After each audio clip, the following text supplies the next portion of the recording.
Okay दोस्तों, तो आइए आगे दिल्ली एसएसबी के टीजीटी के प्रैक्टिस पेपर हम लोग देख रहे थे। तो आगे कुछ क्वेश्चन हैं, इनको भी डिस्कस करना है। तो आइए देखते हैं। जैसे पिछले क्लासों में कुछ क्वेश्चन हो चुके थे, तो यहाँ पे भी हम लोगों को देखना है कि ये क्वेश्चन कैसे सॉल्व करने हैं। ठीक, तो ये सीरीज़ को आगे बढ़ाना है और देखना है कि आगे ये क्वेश्चन किस तरीके से सॉल्व होते हैं। तो आइए, क्वेश्चन नंबर 1 से लेकर 20 तक हो गया था। आज हम लोग बात करेंगे क्वेश्चन नंबर 1 से लेकर के 20 से लेकर के आगे क्वेश्चन तक देखेंगे। क्वेश्चन नंबर 1 से लेकर के 20 तक पिछले क्लास में हो चुका है और आज 21 से लेकर के 21 से स्टार्ट करेंगे। तो देखिए आपके सामने ये 21 नंबर क्वेश्चन है। The number of positive divisor of 252 is 252 के टोटल कितने पॉजिटिव डिवाइज़र होंगे, इस पे बात करना है। तो सबसे पहले अगर इस टाइप के क्वेश्चन को करना है तो इसे प्राइम फैक्टराइज करेंगे। प्राइम फैक्टराइजेशन कैसे करेंगे? जैसे 252 है तो इसे डिवाइड करते जाएंगे तो 2 पावर 2 और 3 पावर 2 इंटू 7 हो जाएगा। तो जितने प्राइम्स के पावर हैं उसमें 1 को ऐड करके सबको मल्टीप्लाई कर देंगे। जैसे यहाँ देखिए 2 की पावर 2 है तो ये 2 में 1 ऐड कर देंगे, 2 में 1 ऐड करेंगे और 7 की पावर 1 है ना, तो 1 + 1 कर देंगे। ये 3 3 जा 9, 9 2 जा 18। तो 252 को जितने पॉजिटिव डिवाइज़र होंगे वो 18 होंगे। टोटल 18 पॉजिटिव डिवाइज़र इसको डिवाइड करेंगे। ठीक है ना। तो आइए नेक्स्ट क्वेश्चन देखते हैं। Question number 22। If A and B are positive integers such that a² - b² is a prime number, then a² - b² equal. जैसे ए और बी दो पॉजिटिव इंटीजर सपोज करो कोई भी दिए गए हैं और उनका स्क्वायर का डिफरेंस जो है वो भी क्या है, प्राइम नंबर है। तो जैसे आप कोई क्वेश्चन कंसीडर कर लीजिए। जैसे हम ले लेते हैं 5 और 3, a = 5 ले लीजिए और b = 3 ले लीजिए। 5 और 4 लीजिए। a की वैल्यू 5 लीजिए और b की वैल्यू 4 लीजिए। तो क्या हो जाएगा, 25 - 16, 9 आ जाएगा ना। लेकिन 9 क्या है, प्राइम नंबर नहीं हो रहा है। तो हमें ऐसे नंबर कंसीडर करने हैं जिनका स्क्वायर करने पे क्या आ जाए, प्राइम नंबर आ जाए। तो ऐसे नंबर क्या हो सकते हैं, a² - b² एक प्राइम नंबर आने चाहिए। तो क्या कंसीडर कर सकते हैं, जैसे 2 ले लीजिए और 3 ले लीजिए। 2 और 3 अगर लेंगे तो 3 का स्क्वायर क्या करेंगे, 9 हो जाएगा और 2 का स्क्वायर 4 हो जाएगा। 9 - 4 कितना होगा, 5। तो 2 और 3 कंसीडर किए थे, 2 + 3 5। तो a² - b² की वैल्यू भी क्या आएगी, 5 आएगी और a + b की वैल्यू भी 5 आएगी। इसलिए ये नंबर क्या हो जाएंगे, a² - b² equal a + b हो जाएगा। ठीक है ना। ये इस तरीके से, जैसे a = 5 लीजिए, a = 3 लीजिए और b = 2 लीजिए। तो दोनों का स्क्वायर करिए। देखिए 3 का स्क्वायर 9 होगा और 2 का स्क्वायर 4 होगा। 9 - 4 5 और 3 + 2 करिए 5 आ जाएगा। तो a² - b² इक्वल क्या हो जाएगा, a + b होगा। ये आंसर सही है इसमें। ठीक, क्वेश्चन नंबर 23 देख सकते हैं। क्वेश्चन नंबर 23 देखिए क्या है ये, the value of x satisfying 150x = 35 modulo 31। तो इसकी वैल्यू क्या हो जाएगी, इसमें x की ऐसी वैल्यू कंसीडर करनी है कि हम 150 को x के साथ मल्टीप्लाई करें और 35 को माइनस करें। तो 31 से क्या होना चाहिए, डिवाइड होना चाहिए। ठीक, तो ऐसी वैल्यूज़ को सॉल्व करके सेट करना पड़ता है कि कौन सा नंबर हमको कंसीडर करना है। तो देखिए यहाँ पे ये दिए गए हैं ना, ये देखिए 150x - 35 डिविजल बाई 31। तो 5 कॉमन हो जाएगा तो 30 - 7 = 31k हो जाएगा। ये डिवाइड करते हैं तो इस तरीके से नंबर हमको मिलते हैं ना, ये देखिए। और k कोई भी नेचुरल नंबर हो सकता है। तो x की वैल्यू देखिए ये आ गई। इसे सिंप्लीफाई करेंगे तो इस तरह लिखेंगे, k इक्वल क्या हो जाएगा, 23, smallest possible value of k। और यक्स की वैल्यू क्या आ जाएगी 24। देखिए इस तरीके से, ठीक। यक्स की अगर आप वैल्यू 23 लेते हैं सबसे छोटी वैल्यू, तो क्या होगी 23 + 7 कितना हो जाएगा 30, और 30 डिवाइड बाई 30 हो जाएगा, तो यक्स की वैल्यू मिल जाएगी ना। ये 23 हो जाएगा, ये 1 आ जाएगा, 23 + 1 क्या आ जाएगा 24 आ जाएगा। ओके, इसके बाद आइए क्वेश्चन नंबर 18 होगा, 24 देखते हैं, ठीक। 23 हो चुका था ना, अब देखना है हम लोगों को 24 देखना है। 24 number question, tan theta equal -3/4 and theta lies in the second quadrant, then sin theta is equal to, अगर tan थीटा सेकंड क्वाड्रेंट में है तो sin थीटा भी हमें फाइंड करना है। तो sin को अगर tan दिया है, sin के टर्म में वैल्यू फाइंड कर सकते हैं। तो कैसे, देखिए यहाँ पे tan थीटा इक्वल -3/4 है, तो -3/4 क्या होता है, tan की वैल्यू sin अपान cos होगा, तो -3/5 और 4/5 कर देंगे। दोनों वैल्यू को सेम चीज़ से डिवाइड कर देंगे, न्यूमरेटर और डिनोमिनेटर को, तो ये sin होगा, ये cos हो जाएगा। तो sin की वैल्यू देखिए क्या आ गई 3/5। अब ये 3/5 क्यों लिया गया 3/5, क्योंकि सेकंड क्वाड्रेंट में है और sin की वैल्यू क्या होती है सेकंड क्वाड्रेंट में पॉजिटिव होती है, ठीक। आइए क्वेश्चन नंबर 25 देखते हैं। 1 root of the equation tan x equal to x है। तो आप सोचिए कि x की किस वैल्यू के लिए tan और x दोनों इक्वल होगा, ऐसे आपको समझना है। ये देखिए x अगर इक्वल 0 रखते हैं तो tan 0 की वैल्यू भी 0 होगी, x की वैल्यू भी 0 हो जाएगी, तो ए ऑप्शन बिल्कुल करेक्ट हो जाएगा, ठीक। नेक्स्ट क्वेश्चन देखते हैं, question number 26। A person at the top of a hill observe that the angle of depression. अच्छा, एंगल ऑफ एलिवेशन और डिप्रेशन क्या होता है। डिप्रेशन मीन्स जैसे हम ऊपर से अपने आई साइड से किसी चीज़ को नीचे देखते हैं तो उसको डिप्रेशन एंगल बोलते हैं, और अगर नीचे से अपने आई साइड से ऊपर की तरफ किसी चीज़ जैसे मीनार को देखना है, किसी हाइट के बिल्डिंग को देखना है, तो क्या करना पड़ता है, आई साइड को ऊपर करना पड़ता है, तो उसे क्या बोलते हैं एंगल ऑफ एलिवेशन बोलेंगे। तो देखिए यहाँ पे 2 consecutive kilometers stone on the road leading the foot of the hill 30 and 60 degree. तो जैसे 2 स्टोन को हम रोड पर देख रहे हैं, तो एक 30 एंगल बनेगा और 60 एंगल बनेगा। तो हमें उस हिल की हाइट फाइंड करनी है, हिल की हाइट फाइंड करनी है। तो देखिए यहाँ पे फिगर बनाए गए हैं, ये देख सकते हैं आप। यहाँ पे ये 60 डिग्री हो जाएगा, यहाँ से देखना है, यहाँ से देखोगे तो ये 60 डिग्री बन रहा है, और यहाँ पे कितना बन रहा है 30 डिग्री। तो कॉन्सिक्यूटिव किलोमीटर्स पे हैं, ताकि अगर फर्स्ट किलोमीटर पे है, सेकंड क्या होगा 2 किलोमीटर पे होगा। तो यक्स है, तो ये यहाँ से यहाँ डिस्टेंस कितनी हो जाएगी यक्स + 1 हो जाएगी। तो tan थीटा इक्वल क्या होता है परपेंडिकुलर अपान बेस होगा, तो h अपान x + 1, तो x + 1 इक्वल h√3। tan 30 की वैल्यू रखेंगे 1/√3, तो x + 1 इक्वल टू क्या आ गया h√3। तो h की वैल्यू कितनी आ गई √3/2 आ गई ना। तो सिंपल क्वेश्चन है ये सब। क्वेश्चन नंबर 27 देखते हैं। क्वेश्चन नंबर 27 देखिए, एक सेट A दिया गया है और दूसरा सेट B दिया गया है, और तीसरा सेट क्या है C है।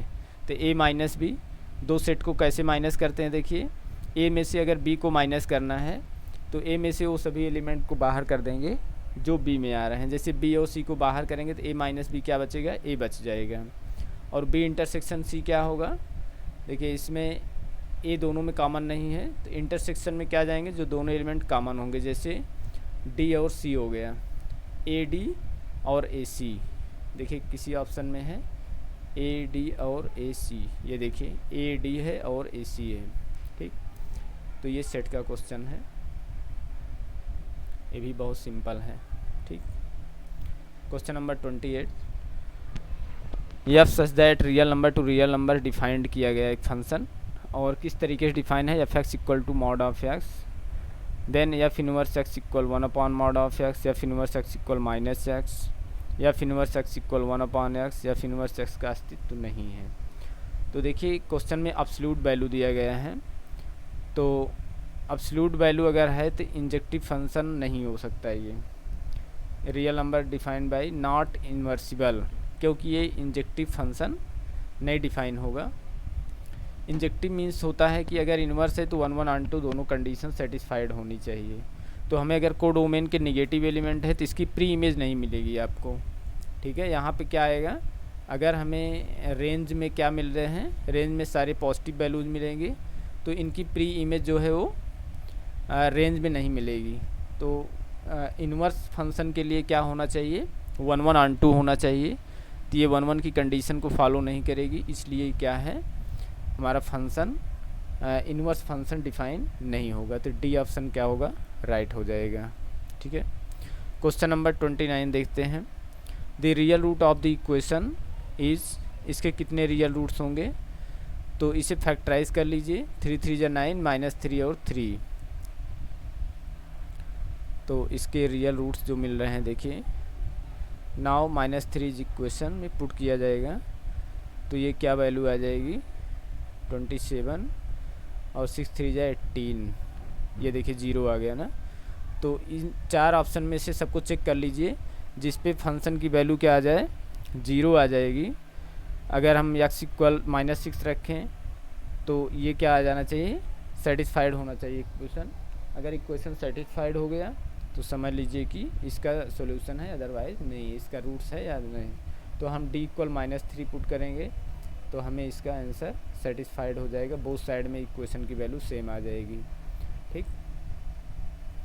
क्वेश्चन नंबर 23 देख सकते हैं। The digit in the unit place of 5834, 5 की पावर 834 है, इसका यूनिट डिजिट फाइंड करना है आपको।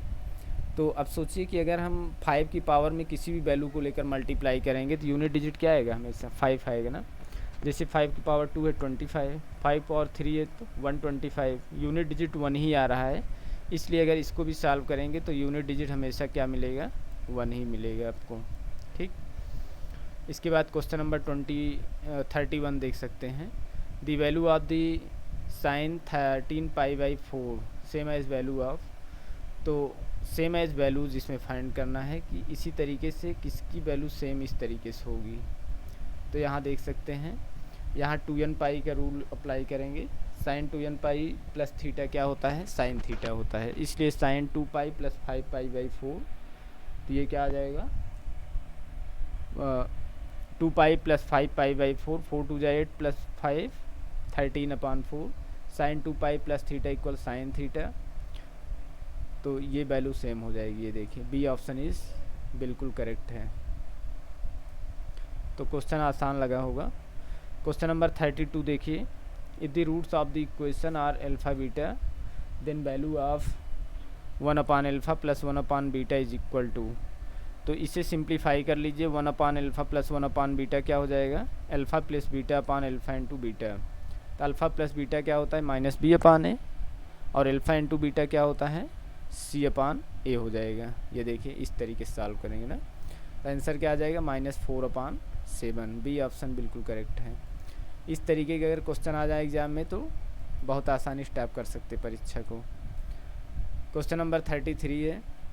If the root of the equation are alpha beta the equation whose roots are 1/α 1/β, तो क्वाड्रेटिक इक्वेशन अगर अल्फ़ा और रूट्स दिए गए हैं तो कैसे फाइंड होते हैं, x² minus alpha plus beta into x plus alpha beta equal 0, ये क्वाड्रेटिक इक्वेशन फाइंड करने का फार्मूला है। तो देखिए अल्फ़ा और बीटा है तो इसकी value -b/a, alpha into beta की वैल्यू c/a। तो हमें तो फाइंड करना है कि ऐसे इक्वेशन जिसके रूट 1/α और 1/β हों, तो सम ऑफ द रूट्स क्या होंगे 1/α plus 1/β equal alpha plus beta upon alpha beta minus b/a, और ये c/a, इसको सॉल्व करोगे cx² plus bx plus a आ जाएगा, ठीक। तो देखिए यहाँ पे एक शॉर्ट ट्रिक भी अप्लाई कर सकते हैं। अगर आपको क्वाड्रेटिक इक्वेशन ये दिया गया है ax² plus bx plus c, और इसके रूट तो अल्फ़ा और बीटा होते हैं, अगर रूट आप 1/α और 1/β लेंगे तो a और c को इंटरचेंज कर दीजिए। a और c को क्या करेंगे, इंटरचेंज कर देंगे, जहाँ a है वहाँ c ले लेंगे और c की जगह a ले लेंगे, तो हमको आंसर मिल जाएगा। ठीक, इसको सॉल्व करने की बिल्कुल ज़रूरत नहीं है, इसको एकदम शॉर्ट ट्रिक से कर सकते हैं, ए और सी को चेंज कर सकते हैं, तो आंसर हमें मिल जाएगा। क्वेश्चन नंबर 34 देखिए, द नंबर √2e⁻i⁴, ये क्या नंबर हो सकता है? ये रेशनल नंबर और ट्रांसडेंटल नंबर और इरेशनल नंबर, इमेजिनरी नंबर। तो इसमें सी ऑप्शन सही है। अगर √2 आ गया तो समझ लीजिए तो इरेशनल नंबर होना फिक्स है, इसलिए ऑप्शन सी क्या है इसमें राइट है। ठीक, क्वेश्चन नंबर 35 देखते हैं। If they are 12 person in a party and if each of them shake hands with each other, then number of hand shakes in parties. देखिए, अगर 12 पर्सन पार्टी में गए, 12 लोग पार्टी में गए सपोज़ करिए, तो एक दूसरे से अगर हाथ मिलाएंगे तो कितने तरीके से मिला सकते हैं हाथ?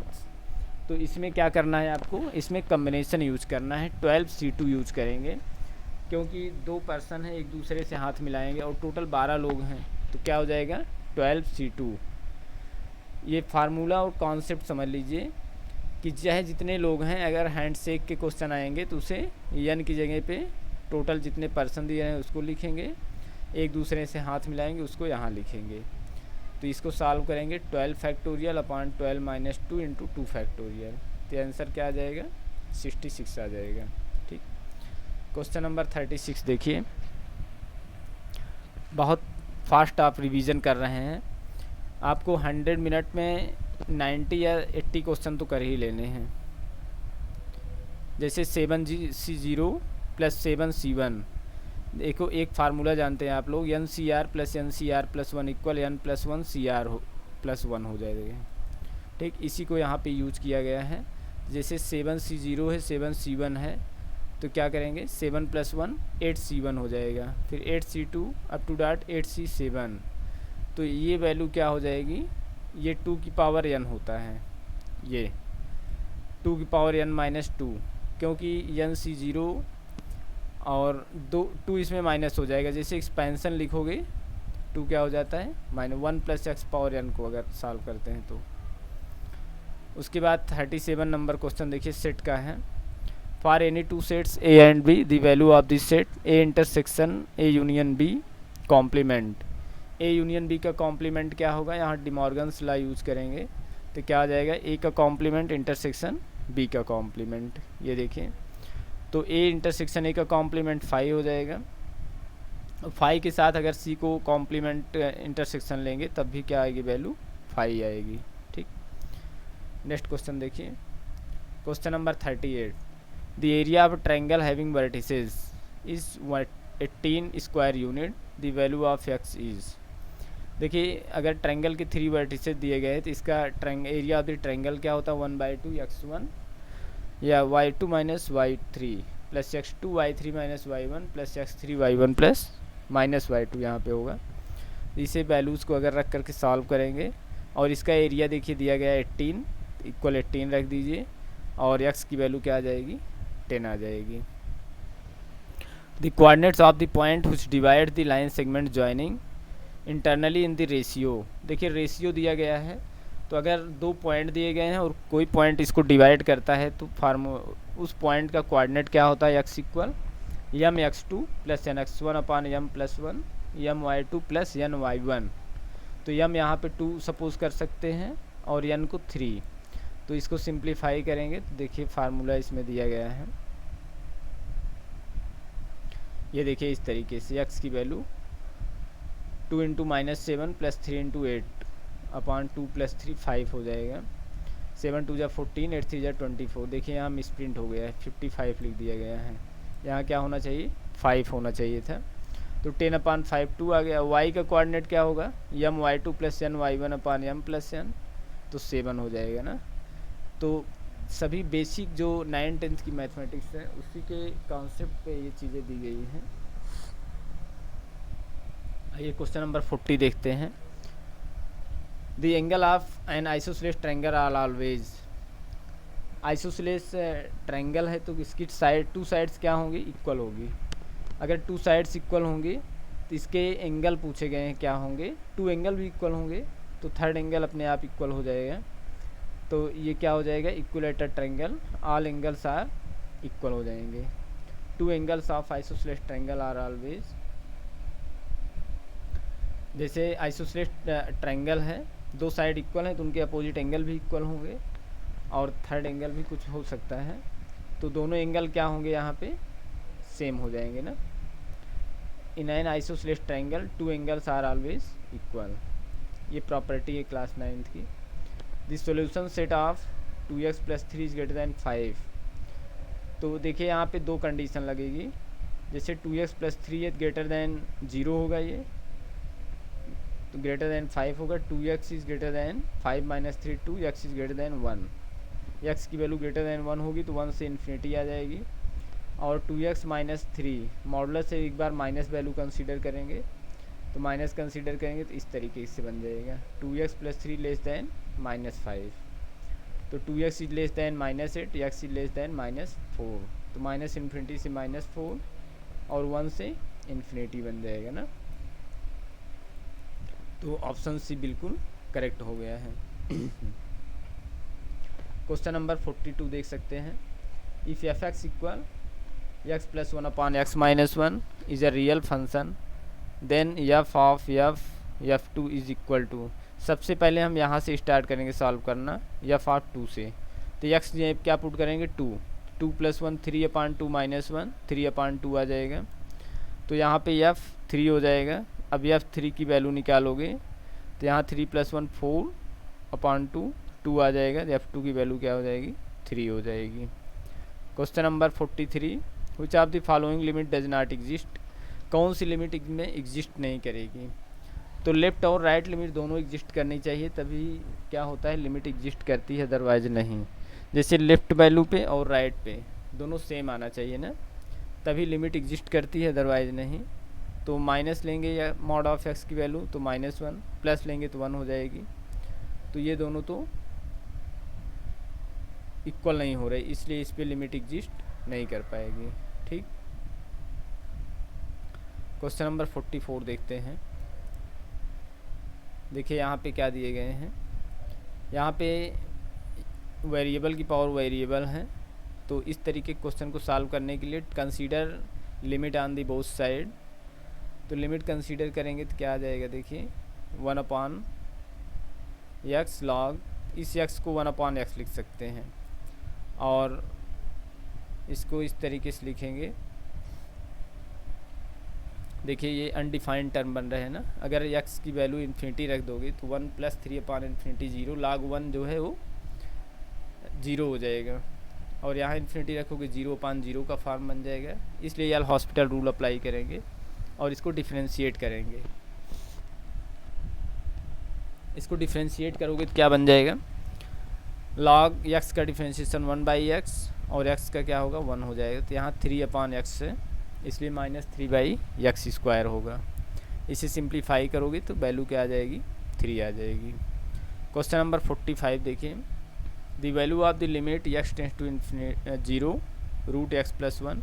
अच्छा अब देखिए यहाँ पे अगर आप x = 0 रखते हो तो ये भी 0/0 का फॉर्म होने का 0/0, तो ये अनडिफाइंड होगा, तो यहाँ पे एल हॉस्पिटल रूल अप्लाई करेंगे तो क्या हो जाएगा √1 + x का differentiation 1/2 √1 + x, x tends to 0 तो 1/2 आ जाएगा।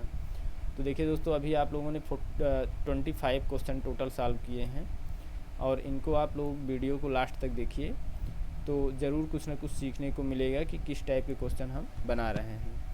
और चैनल पे अगर नए हैं तो एक बार लाइक और सब्सक्राइब कर लीजिए और शेयर भी कर लीजिए जो लोग तैयारी कर रहे हों, कि किसी न किसी फ़ायदा जो मैथमेटिक्स पढ़ने के स्टूडेंट हैं उनको तो फ़ायदा ज़रूर होगा 100%। Okay, thank you.